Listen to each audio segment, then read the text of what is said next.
What is going on, guys? Welcome to your, let's see, sixth, I think, HTML tutorial. And in this tutorial, I'm going to start talking to you guys about something called pseudo classes.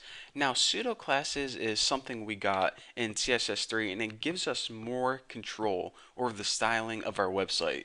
So let me go ahead and add something. Again, I cleared everything out in my main CSS, so we're pretty much working with this main blank template.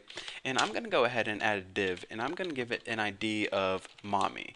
Now, I'm going to be giving it this ID name because I want to represent how this is a parent of all the things inside it, because I can't remember in my XHTML tutorials if I talked to you guys about parents and children, but basically whenever you have a tag, anything inside that tag is the child. For example, this paragraph is a child of this div, and this div likewise is a parent of this paragraph. So that's kind of the structure. Everything inside something else is a child of it. And you can also say it like this. This paragraph is a grandchild of this body.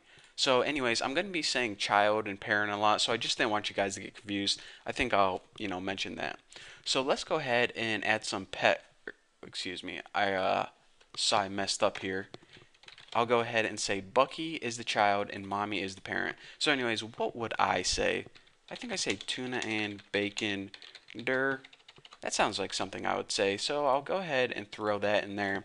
And I'm going to add about about 5 children, because that fits nicely in my screen recorder. So basically my setup is this. I have a div mommy, which is the parent of these 5 children. Now these 5 children all belong to the class of Bucky. So you're saying, okay, Bucky, why the heck would you do that? Well, I did that to demonstrate something called a pseudo class. Now, like I said, a pseudo class is basically a way that we can have more control over all of the elements, or in this case, all of their children. So let's go ahead, and I'm going to show you guys an example of something called the nth child, which pretty much allows us to represent one of these children according to a number. So say p nth minus child, and yes, this is a minus or hyphen, however you want to say it. You can have something written like this. And what this would mean is any paragraph that is the third child, and we can go ahead and apply attribute to it, gets styled, I don't know, I'll just turn the font green or something. So what happens if we go ahead and save this and run in Chrome? We can see that any third child, that's a paragraph, gets styled with that green color. Pretty weird, huh? But it's kind of useful. And you're saying, okay, Bucky, let me look at this again.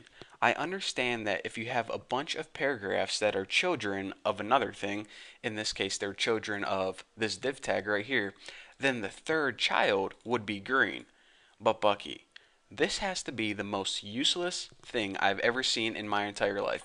If I wanted this effect right here, then I could just go right here and apply an inline CSS style to this one. It would save me a whole lot of time, and I don't gotta worry about this nth child and a number of stupid crap like that.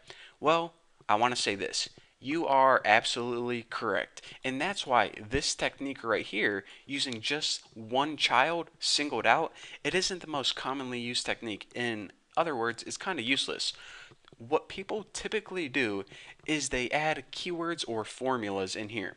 So you could write something like odd, and that is actually a keyword that CSS3 recognizes, and now whenever you refresh, every odd element, 1, 3, and 5, every odd child now gets styled that color.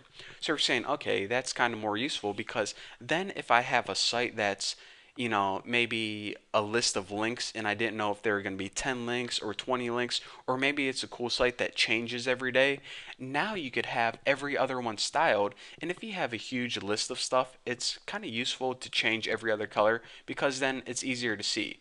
So maybe, you're having a Christmas theme on, I don't know, let's say you're making a site like YouTube where you had a huge list of videos. So every odd one would be green, and every even one would be red. So let's go ahead and change that and check it out.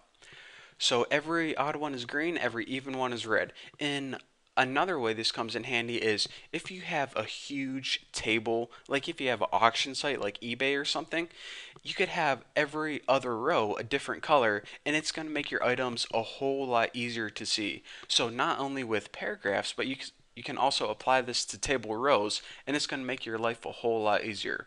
So again, that's what they more commonly use the nth child for, instead of just singling out one element.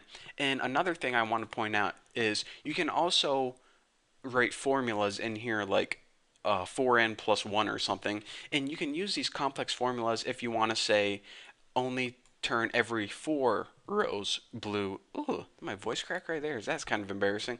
Sorry, I'm just starting to go through puberty. A lot of changes in my life right now. But anyways, if you want to like change every fourth row, like 4, 8, 12, 16, blue, you can do that using these formulas as well. But we don't got time for formulas for this tutorial. I got to move on to the negation pseudo classes in the next tutorial. I got crap to do. I got puberty to go through. So anyways, thank you guys for watching. Don't forget to subscribe, and I'll see you guys in the next tutorial.